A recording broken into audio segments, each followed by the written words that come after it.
जय जगन्नाथ दर्शक बंधु आपण को स्वागत करुच्ची आमर चैनल टुडे ओडिया को। चलतु आरंभ करवा आज पांचटी अनुचिंता। एक, से जीवन में किसी मूल्य ही न थाए जदि अन्यर उपकार रे न आसे।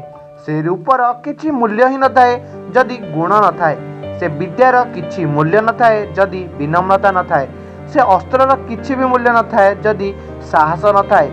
से खाद्यर किसी भी मूल्य न थाए जदि पेटरे भोक न थाए। से धनर भी मध्य किछि मूल्य न थाए जदि ताहा साहाय्य न आसे।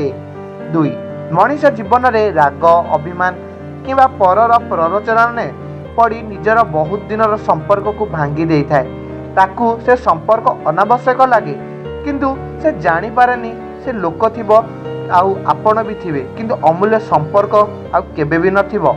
सेथिपई तो सबुठारु आगे रही थाए संपर्क, कारण संपर्क नहीं तो जीवन भी नहीं। 3, मूर्ख लोक निजर क्रोध को उच्च स्वर माध्यम प्रकाश करिथाए अथच जड़े बुद्धिमान व्यक्ति क्रोध को शांतिपूर्वक पराभूत करे।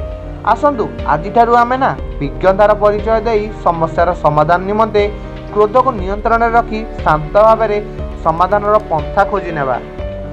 4, मद को आम समाज एमिति बदनाम कर देछि जे नहले मोबाइल भी कौनसी निशा ठारू कम नुहे। भोकिला को मुठाए अर्ण विपदरे थिबा लोक को टिके साहाय्य और दुखित लोक को टिके सांत्वना देबा ही प्रकृत मानविकतार परिचय। मानविकता विहीन लोक ठारे धन थिले भी कौनसी मूल्य से दरिद्र ठारू ही हीनमान होइथाए। 5, कौनसी शत्रु ठारू जहाँ शिक्षा मिली थाए ना ताहा कौनसी पुस्तक शिक्षक किंवा पितामाता ना मिली न थाए।